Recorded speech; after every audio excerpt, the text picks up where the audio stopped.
প্রথম আপনারে মহব্বত করতে বলেন। আপনার মহব্বত, আপনার ভালোবাসা যদি দিলে জিন্দা হয়ে যায়, আমি আল্লাহ ঘোষণা দিলাম আপনার খাতিরে তাদেরকে বিনা হিসাবে জান্নাত দিয়া দিমু। নবী যদি অস্বীকার করে জান্নাতে যাওয়ার ক্ষমতা আসেনি? ধরে কয় না। নেতা খেতা দুর্নীতিবাজ কত মানুষের কথাই বই একজন আর একজনরে অপমান করছিলা, হত্যা করছিলা, মিথ্যা মামলা দিছিলা। এই নেতা চোরের ময়দানে কামলকবনি কথা কন না কেরে? একজন নেতা তিনি হলেন বিশ্ব নবী মুস্তাফা সুবহানাল্লাহ।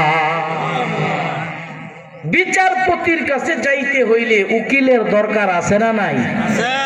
উকিল ছাড়া বিচারপতির কাছে আপনি যাওয়ার ক্ষমতা আছে? আর গেলেও আপনার কথা শুনব? উকিলের কাছে গেলে দুঃখ প্রকাশ করতেইব।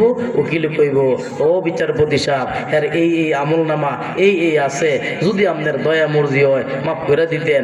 নবী হইল উকিল, আল্লাহ হইল বিচারক। নবী যদি কি আল্লাহ এই মেঘনা থানার মুরব্বী সাদা দাড়িওয়ালাটার আমি চিনি, এই পর্দার আড়ালের মহিলাটা বড় নেককার ছিল, এই যুবকের চরিত্র বড় চমৎকার ছিল, আল্লাহ রায় দিয়া দিব। আমার বিচারপতি রায় দিবে, উকিল যেহেতু তোমার ব্যাপারে পছন্দ করছে, আমিও তোমারে মাফ করে দিলাম। আরো জোরে খন। এই জন্য নবীর মহব্বত থাকতে হবে দুনিয়ার সবার উপরে, ঠিক কি না? নবীরে গালি দিব, নবীর বিবির আম্মা জানা এসে গালি দিব, হযরতে খাদিজারে গালি দিব। নাস্তিকের বাচ্চারা নবীরে অপমান করব। আপনি টুপি মাথায় দিয়ে নামাজ পড়বেন আর নির্দ্বিধায় ঘুমাইবেন, কইবেন যে এটা আমগো বিষয় না। না না, এটা মুমিনের আলামত না। নবীরে গালি দিলে ওগো মুসলমান, মুমিন মুসলমান বাবারা ভাইয়ারা আমার, আমাদের দিলে যদি কষ্ট লাগে, আমাদের দিলে যদি মায়া লাগে, তাইলেই আমরা প্রকৃতপক্ষে মুসলমান, ঠিক কি না? রাসূলুল্লাহর মহব্বতে যদি না কাঁদে তোর প্রাণ, তাহলে মুসলিম নয় মুনাফিক, তুই বিশ্ব বেঈমান, ঠিক কি না? ধরেন এখানে বাওর কলায় রইলাম আমি, আন্দোলন হচ্ছে ঢাকায়, এদেশের থাইকা আন্দোলনকারীদের পক্ষে থাকা যায়নি? হুজুর ব্যস্ততার কারণে যাইতে পারি নাই। খতমে নবুয়তের মিছিল হইছে, বিরাট বড় সমাবেশ হইছে, 20-40 লক্ষ মানুষ গেছে নবীর পক্ষে। কার পক্ষে? দানিশ, আওয়ামী লীগ, বিএনপি, জাতীয় পার্টি, এনসিপি, হেফাজত, খেলাফত একটাও না, নবীর পক্ষে। কার পক্ষে? নবীর পক্ষে মিছিল হইছে। এখানে সকল মুসলমানদের যাওয়া উচিত, যাইতে পারি নাই। হুজুর না গেলে কি হইব? আমরাও রাসূলুল্লাহর পক্ষে আসিলাম। রাসূলরে যে গালি দিছে, রাসূলের খতমে নবুয়তের নিয়ে যে টেয়ার নিয়ে টানাটানি করে, আমরা তারে ভালোবাসি না, আমরা তারে ঘৃণা করি। গ্রামে থাকতে ওই মহব্বত করন যায় কিনা? আরে ইব্রাহিম আলাইহিস সালামরে যখন আগুনে ফেলাইছে, একটা ব্যাঙ বারবার আগুনের পাশে যায়, গিয়ে পেশাব করে। আল্লাহ জিজ্ঞাসা, তো তুই পেশাব করলে আগুন নিববো? আগুনের কুণ্ডলি প্রায় 40 ফিট চওড়া, 40 ফিট উপরে। এটার উপর দিয়ে কোনো ফাঁকিও যাইতে পারে না, হুইরা সারখার হইয়া যায়। এটার মধ্যে ইব্রাহিমরে ফালাই দিছে। ইব্রাহিম আলাইহিস সালাম এই আগুনের মধ্যে হইরা ঘুমাই গেছে। সুবহানাল্লাহ। বাঁচাইছে কেডায়? জোরে কন। এটি ইমানই কিলের কথা, এটি কইলে ইমান বাড়ে। আচ্ছা, ইব্রাহিম নবীর যে আল্লাহ বাঁচাইছে, বুঝা কইেন হে আল্লাহ আছে না গেছে? আল্লাহ ক্ষমতা থাকলে কি নির্বাচন দিয়ে থাকুন লাগবো? আমার ভাইয়েরা, তখন আল্লাহ রাব্বুল আলামিন ব্যাঙের জিজ্ঞাসা করতো, তুই পেশাব করলে এই ব্যাঙ আগুন নিববো? এটা ব্যাঙ ডাক দিয়া কই, নিবলে নিবুক, না নিবলে না নিবুক, আপনি দেখেন যে আমি ইব্রাহিমের লগে আছি। বাউরখোলা, এই মেঘনায়, এই বৈদ্যনাথপুর, এই উপজেলায় থাইকাও নবীজির আশেক হওয়া যায় কি যায় না? আমাদের এই সমাজে ইসলাম বিরোধী কোনো কাজ হবে, আপনি যদি প্রতিবাদ করেন এই বন্ডামি দেশে চলবো না, এই থানা এটা চলতো না, আপনি নবীর আশেক, ঠিক কিনা? আর তলে তলে গান বাজনা করব, আজার করব, মাজার করব, আপনি আবার এটার মধ্যে টেহাও দিবেন। আপনি আশেক না দুশ্মন? কইতে শরম লাগে। আশেক না দুশ্মন? এগুলি করা যাবে না। মুসলমানের জিন্দিগিটা পুরাটাই ইবাদত। জানিয়া লও গো বাবা, জানিয়া লও, রাস্তা দিয়ে আপনি গেলেন, একজন ইমামের সামনে আপনার দেখা হইল, অথবা সাধারণ মুসলমানের সাথে সালাম দিলেন, মুচকি হাসি দিলেন, মুসাফা করলেন। আমার আল্লাহর নবী কয় এই সালাম মুসাফার বিনিময় উভয়ের সগীরা গুনাহ আল্লাহ মাফ কইরা দিব। এশার নামাজ পড়ছেন, এই নিয়ত কইরা ঘুমাইছেন, আল্লাহ আমি আবার ঘুমের তুইটা ফজর নামাজ পড়বো, আল্লাহ কয় সারাটা রাত তোর নেক আমল দিয়ে বইরা থুইয়া দিলাম। শর্ত হইল কি, এশার পড়ন লাগবো। কি পড়ন লাগবো? এশা পড়বেন আর নিয়ত করবেন, আল্লাহ ও আল্লাহ তুমি যদি আমার হায়াত দাও, আল্লাহুম্মা বিইসমিকা আমুতু ওয়া আহইয়া। এটার অর্থ কি? আল্লাহ আমি তোমার নামে মরলাম, ঠিক নি? আল্লাহ আমি তোমার নামে মরলাম। এবার ঘুমের থেকে উঠা পড়বেন আলহামদুলিল্লাহিল্লাযী আহইয়ানা বা'দা মা আমাতানা ওয়া ইলাইহিন নুশুর। ও আল্লাহ আমি তো মরে গেছিলাম, আপনি আমারে জীবিত করছেন, এজন্য আপনার শুকর আদায় করি, আলহামদুলিল্লাহ। আমাদের ধর্মটা কত সুন্দর দেখছেন।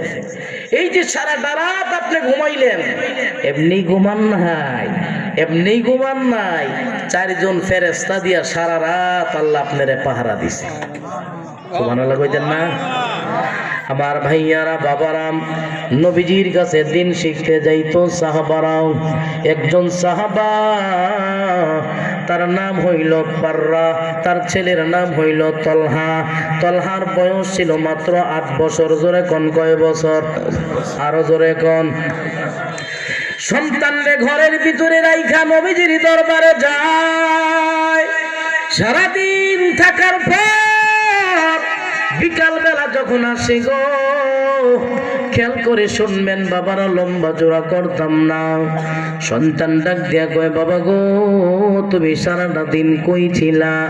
বাবা কয় আমি নবীরে বড় ভালোবাসি, মহব্বত করি, নবীর কাছে গেছিলাম, দিন শিখতাম। সুবহানাল্লাহ কোন।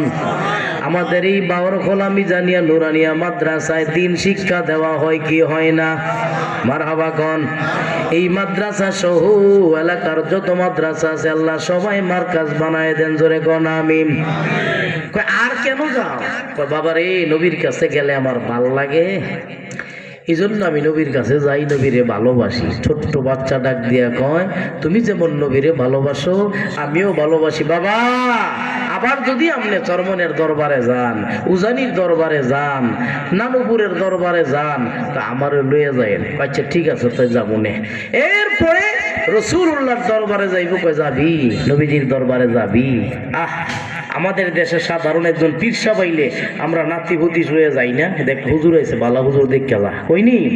তো নবী যদি সেই জায়গায় হয়, নবীর দামটা কম না বেশি? আই হায়, হাত দইরা দইরা বাবার সঙ্গে চইলা গেল গা। নবী ডাক দিয়া কই, তলহার বাবা শুনো, এই কনকনি শীতের মধ্যে তার কষ্ট হয়, তারে কেন আল্লাহ দিলটা নরম করে দিবেন? বাবারা ভাইয়েরা আমার, তলহার বাবা কয় আমি আনতাম চাই নাই, আমার লগে জোর কইরা আইছে।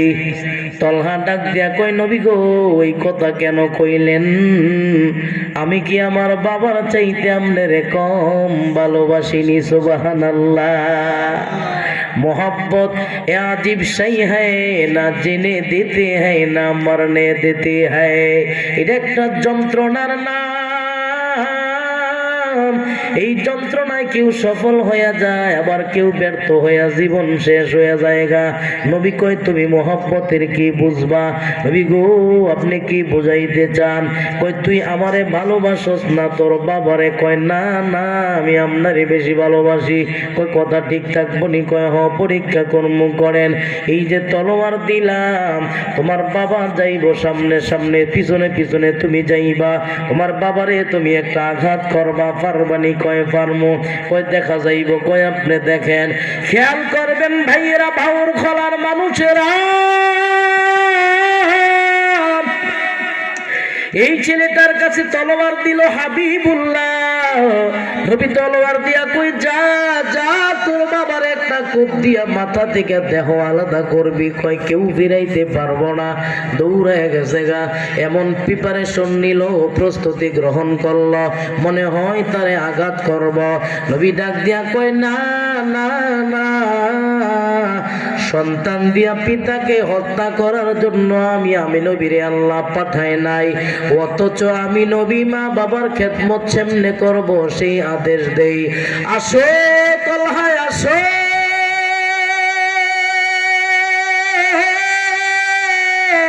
আমি নবীজির কাছে আসো। নবীজি ডাক দিয়া কয়, তলহা বাবা শুনিয়া লও, তোমার তলহা আমারে ভালোবাসে, কোনো সন্দেহ নাই। আয় তলহা যায়। নবীজির সামনে আইলো, তলহার কপালের ভিতরে নবীজির ঠোঁট মোবারক লাগায় একটা চুমা দিয়া দিল। আয় তলহা আয় আয়। নবীজির সিনার সাথে তলহার সিনাটা লাগায়া দোয়া কইরা দিল, যতদিন আমার বাড়িতে আইবা আমার তলহারে হাত দইরা দইরা লই আইবা। সুবহানাল্লাহ। নবীজি ছোট্ট বাচ্চাদেরকে বড় মহব্বত করতেন। এই সিফত, এই গুণ আমাদের ভিতরেও থাকার দরকার আসেনি। ছোট্ট বাচ্চাদেরকে জারি দিবেন না, ধমক দিবেন না। আরবের মসজিদগুলোতে দেখা যায় হাজার হাজার মানুষ নামাজ পড়ে, আর মুসল্লিরা নামাজ পড়ে মাঝখান দিয়া বাচ্চাদের ডিস্টার্ব করে না। কেউ সামনে যায়, কেউ পিছনে যায়, কেউ কারো সমস্যা হয় না। আমাদের সমাজে হইলে পারে না নামাজ তুই হারে কতক্ষণ কিলাই লয় আসেনি, একটা আওয়াজ করলি নামাজটা হই রই, সালামটা ফিরাইতে দিবি, এই কারারে কথাটা কইছে পিছতে কারারে, হ্যাঁ হেই যারা কইছে তো কই হয়তো ডরে গেছে গিয়া, নাই তো দিছে একটা উলো চক্কর লাগাইয়া আসেনি। আমরা যদি বাচ্চাদেরকে মসজিদ থেকে বার কইরা দেই, ভবিষ্যতে এরা বড় হইয়া তো আরো আগে আইতো না। আদর দিবেন, হ্যাঁ ভদ্রতা বাড়ির থেকে শিখাই নিবেন। বাবা এটা মসজিদ, চিল্লাইও না, জোরে কথা কেও না, মানুষের জিনিস দইরো না, বুঝাই বুঝাই নিবেন আনবেন। এক পর্যায়ে আপনি থাকবেন না, এই ছেলেগুলো এই নাতিভূতি গেলে এক সময় মসজিদ চালাইব ইনশাআল্লাহ। আল্লাহ এলাকার প্রত্যেকটা যুবক শিশু সবাইকে কবুল করুক, সকলে বলি আমিন। তলহার বাবা কয় চলো জায়গা, মোহাব্বতের নমুনা দেখেন বাবারা আমার। আরে তলহার বাবা চলো যাই। বাড়িতে গেল গাম, বাড়িতে যাওয়ার পরে মারাত্মক অসুস্থ হয়ে গেল গাম। হায়াতের মালিক কে? একটা জবানও বন্ধ রাখবেন না, জোরে কোন হায়াতের মালিক কে? আজকে মাহফিল শুনলেন, আগামীকাল এমন সময় ঘরে গিয়া ভাত খাইতে পারবেন এটার কোনো গ্যারান্টি আসেনি? নাই গো নাই ভাই, হায়াতের কোনো গ্যারান্টি নাই। তলহা বাড়িতে যাওয়ার পরে মারাত্মক অসুস্থ হয়ে গেল। সিরাতে ইবনে হিশামের ২য় খণ্ডর ভিতরে লম্বা করে ঘটনাটা লিখেছেন। ডাক দিয়া কই বাবা আমার ডাক্তার কবিরাজ দেখায় লাভ নাই গো, মনে হয় আমি আর বাঁচতাম না।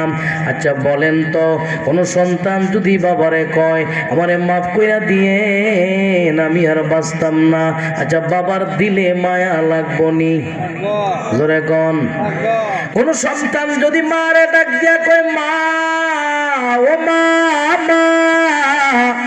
মাগো আমি তোমারে কষ্ট দিছিলাম, আমারে মাফ কইরা দিও, আমারে মনে হয় আর তুমি পাইতা না। দেখবেন মা সাথে সাথে সন্তানের মুখে চাপ দিয়া ধরব, এই কথা কইস না রে, এই কথা কইস না, আমি মইরা যাবো গা, এর পরেও তোরে মরতে দিতাম না। ও বাবা আমার, বাড়ি ঘর বিক্রি করবো, গরু ছাগল বিক্রি করবো, জায়গা জমিন বিক্রি করবো, ডাক্তার দেখামো, দরকার হয় দেশের বাহিরে চিকিৎসা করবো, এরপরেও সন্তান দুনিয়ার কোনো মা বাবা মরতে মায়া কিন্নাল্লন মা কারে কয়। এজন্য নবী কইছে মার চেহারাটা দেখা যদি তোমার দিলটা ঠান্ডা হয়, বাবারে দেখলে যদি তোমার ভাল লাগে, মুরব্বী বাবা সাদা দাড়িওয়ালার চেহারাটা দেখলে তোমার ভাল লাগে, হুজুর গো কতদিন পরে বাবারে দেখলাম, কতদিন পরে মারে দেখলাম, আমার কলিজারা ঠান্ডা হয়ে গেল গা। আল্লাহর নবী কয় তোর আমল নামায় আল্লাহ কবুল হজের সওয়াব দিয়া দিব। আরো জোরে কোন। এরে ভাইয়ারা আমার, কিছুদিন আগের ঘটনা গোটা পৃথিবী দেখেছে। সম্ভবত নোয়াখালীর একটা ছেলে বিদেশে মারা গেছে। মারা যাওয়ার পরে কফিন বাংলাদেশ আইছে। গ্রামের মানুষ, মা সরল সোজা মানুষ, ছেলেটা বিবাহ করে নাই। মাস যাইতো, মার জন্য টাকা পয়সা পাঠাই দিত, মার চিকিৎসা করাইতো, মার জন্য ভালো ঘরের ব্যবস্থা করত। এই ছেলেটা হঠাৎ করে যেদিন মারা গেল, মা খবর পাইল ইয়ার পরে চইলা গেছে গা। মহিলা কয়, আমার বাবাটারে একটু দেখুন যাইবনি, দেখতাম। লোকেরা কয়, না গো মা, দেখার ক্ষমতা নাই, দেখতে পারবা না। তোমার সন্তান কেমন ছিল? মহিলা ডাক দিয়া কয়, কিছুদিন পরেও তো আমার বাবা আমার টাকা দিছিল, কইছে মা গো, বালা বালা খাইও, তুমি কষ্ট কইরো, তুমি কষ্ট কইরো না, ছোটবেলা বাবা হারাইছিল, ও মা তুমি কষ্ট কইরো না, ডাক্তার দেখাইও, আমার বাবাটা মারা গেল। ডাক্তার, আমার ছেলেটা মারা গেল, আমার ছেলেটারে দেখতাম পারমনি। মহিলা ডাক দিয়া কয়, দেখাইবানি গো, আমার বাবার চেহারাটা দেখাইবে। লোকেরা কয়, না দেখা যাবে না। মহিলা চোখের পানিগুলো মুছে আর কয়, আল্লাহ রে, আমারে যদি লয়ে যাইতে, আমার সন্তানটারে থুয়ে যাইতি, এত কষ্ট পাইতাম না। আল্লাহ, তুই কি আমার দেহস না, আমার বাবাটারে নিলিয়া। মা এমন দামি জিনিস, বাবা এমন দামি জিনিস গো। আমার যুবক ভাইয়েরা, হাতে দড়ি পাই পরি, মার সাথে বেয়াদবি করিস না, বাবারে জারি দিয়া কথা কইস না। বাবাই যদি দোয়া করে, মাই যদি দোয়া করে, কামাই রোজগারের সম্পদ বাড়াই দিব কে? এই জন্য ভাইয়ারা আমার, নবী ডাক দিয়া কয়রে দা রব্বির দা বিল ওয়ালিদাইন, মা বাবা যদি সন্তুষ্ট হয়ে যায়, আমার আল্লাহ সন্তুষ্ট হয়ে যায়। সুবহানাল্লাহ। মা বাবার মনে কষ্ট দিয়া কাবা ঘরের ছাদে গিয়া ঘুমাইলেও কোনো সওয়াব হইবা। ডাক দিয়া কয়, তোলহার বাবা নাই, কথা কয় না, তোমারে মরতে দিতাম না। আল্লাহ কয়, বাবা গো, দুনিয়ার সব ডাক্তার আমারে দেখাইতে পারবা, হায়াত তুমি কিনতে পারবা? বাবা একটা কথা কই, আপনি শুনবেন নি? কয় কও। বাবা গো, আমি নবীরে দিল দিয়া বড় ভালোবাসছিলাম, নবীর সিনায় আমার সাথে, সিনার সাথে লাগাইছিল। আমি যদি মারা যাই, আমার মায়ের নবীরে কইবা, দিনের বেলায় যদি আমার মরণ হয়, যাতে নবী আইসা আমার জানাজা দেয়, কাফন পরায়, দাফন দেয়। আরেকটা কথা কই, রাতের বেলা যদি আমার মরণ হয়, আমার নবীরে খবরটা কইেন না। কই ক্যারে, আমার নবী যদি আমার খবর পায়, রাতের বেলায় দৌড়াইব, আমার জানাজা দিত। বেঈমান কাফেররা আমার নবীরে মারব, আমার নবীরে আঘাত করব। নবীরে রাতের বেলায় মারা গেলে খবর দিও না। ঠিক আছে, খবর দিতাম না। হায়াতের মালিক আল্লাহ, যখন মরার তখন মরবে, 1 মিনিট আগেও মরবে না, 1 মিনিট পরেও। ভাওর খোলার মানুষেরা গো, দিলের কান লাগায় কথাগুলো শুই না যাও। ঘটনা কমে তলহা রাতের বেলা ইন্তেকাল হইল। বাবা পাগল পারা হয়ে গেল গা। দুনিয়ার নিয়ম সিস্টেম হইল, বাবা দুনিয়াতে আসে, বাবার পরে সন্তান, বাবা আগে মারা যায়, বয়ের পরে সন্তান মারা যায়, এটা নিয়ম। কিন্তু আল্লাহ যখন যার নিতে চায় নিবে, সেখানে কারো কোনো নিয়ম চলে? আমার ভাইয়ারা, তলহা মারা গেল, বাবার কাঁদি, সন্তানের লাশ এই যেন পাহাড় পরিমাণ ওজন। ঠিক নি? আমি দেখেছি, কত মানুষ দেখেছি গো। বিদেশ থেকে একটা সন্তান মারা গেছে, তার নাম হইল আব্দুল মজিদ, বড় দানবীর ছিল আমাদের এলাকায়। মানুষের দান করতো, মসজিদ মাদ্রাসায় পয়সা দিত। দেখার মতন একটা মানুষও ছিল, আমারে বাতিজা কইয়া ডাক। মারা গেছে, ওই যে সন্তানের লাশটা মায় দেখছিল, আজও পর্যন্ত এখনো মা এইভাবেই পাগল হইয়া রইছে। খালি চাপ দিয়া কইছিল, আল্লাহ রে, এটা কি করলি? ও আল্লাহ, আমার সন্তানটারে কেমনে দিলি গো? এই যে চিন্তাটা মায়ের মাথার ভিতরে ঢুকছে, আজ থেকে 10-12 বছর হয়ে গেছে, এখনো বিড়ি পাগল হয়ে ঘুরে গেছে। আর যারে ডাক দেয় হ্যাঁ কই কিরে আমার মসজিদ গো, আমার মসজিদ। যারে দেখে তারই কে আমার মসজিদ। আর কোন শব্দ নাই। মা সন্তানের মহব্বত এমন মারাত্মক, তুমি বুঝো না, বুঝো না। যৌবনের তাড়নায় পড়ে মারে কষ্ট দাও। আহারে আমার ভাইয়েরা, আলকামা একজন নবীর সাহাবা ছিল। ঘটনা মনে হইছে আর একটা বইলা লই। মৃত্যুর শয্যায় শায়িত হয়ে গেছে গা। আলকামা নবী ডাক দেয়া কয় কালিমা তাড়াতাড়ি পর। আলকামা কয় চেষ্টা করি কালিমা তো আমার মুখ দিয়ে আইনা কি করতাম। নবী কয় আবার কি কইরি চেষ্টা কর। কয় না কাম হয় না। নবী কয় আচ্ছা আমার জানা মতে কোনো কাজ তো দেখি না, তোর মার লগে বেয়াদবি করছত নি? কয় হ। কয় তইলে তো আর কোনো উপায়।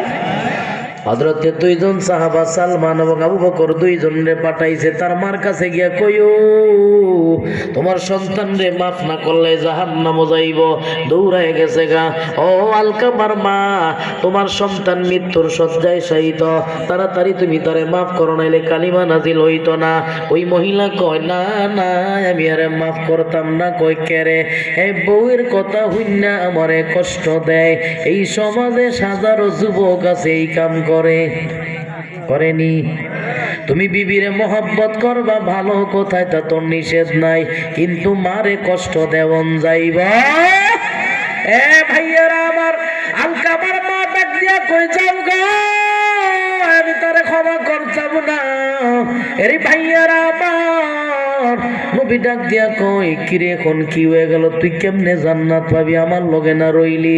দেখছেন নি নবীর সাথে থাকলেও কাম হইতো না যদি মা বাবা অসন্তুষ্ট থাকে। ঠিক নি আমার ভাইয়ারা বাবারা? আলকামা কয় নবী গো আপনি যান, একটু যান, আমার মারে কোন আমারে মাফ করে দিত। আমার মায় যদি মাফ না করে গো, আমার মনে হয় আমার মুখটা কালিমা বার হইতো না। আলকামার মার কাছে নবীজি দৌড়ায় গেল গা।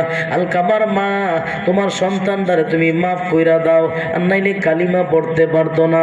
মহিলা ডাক দিয়া কয় না আমি আরে মাফ করতাম না, আমারে কষ্ট দিছি। নবী ডাক দিয়া কই ঠিক আছে, তাইলে ঠিক আছে, তুমি কেমন মা দেখা যাইব? কই কি করবা? কয় সাহাবারা রে আগুন জ্বালায় দে, আগুন জ্বালায় দে। কি করতাম? আগুনের মধ্যে আলকামারে ফালায় দে, আগুনের ভিতরে আলকামারে ফালায় দাও। মহিলা ডাক দিয়া কই মুহাম্মদ কেন ফালাইবা? নবী ডাক দেয়া কইটা তো দুনিয়ার আগুন, তোমার সন্তান যদি কালিমা না পড়ে মরণ হয় এর চাইতে ভয়ঙ্কর আগুনের ভিতরে আল্লাহ দিব। মহিলা ডাক দিয়া কই না না, আমার বাবাটারে আগুনের মধ্যে ফালাইও না। যদিও কষ্ট পাইছিলাম, যদিও তার সাথে রাগ করছিলাম, কিন্তু আমি তো চাই না আমার ছেলেটার শরীরে আগুন ধরাইয়া দেওয়া হোক। দৌড়ায় ডাক দিছে আলকামার কাছে, আলকামা তোর শরীর কেমন? আমি মা রাগ কইরা থাকতে পারি নাই, যদিও তুমি আমারে কাইলেইছ, বোকা দিছ, ঝগা দিছ, আমি তোমারে মাফ কইরা দিলাম। নবী কয় আমি জায়গার মধ্যে দাঁড়ায় দাঁড়ায় দেখলাম এই মহিলা যখন নিজের সন্তান রে মাফ করলো, সাথে সাথে তার জবান দিয়ে বের হয়ে গেল লা ইলাহা ইল্লাল্লাহু মুহাম্মাদুর রাসূলুল্লাহ সাল্লাল্লাহু আলাইহি ওয়াসাল্লাম। যেই কথাটা বলতেছিলাম ভাইয়েরা আমার, ওই যে তলহার বাবা, তলহার দাফন কাফন কইরা বাড়ির কোনায় কোনায় বৈশা কান্দে, হারে আমার কেউ নাই, আমার বাবাটা ছিল এটাও মারা গেল।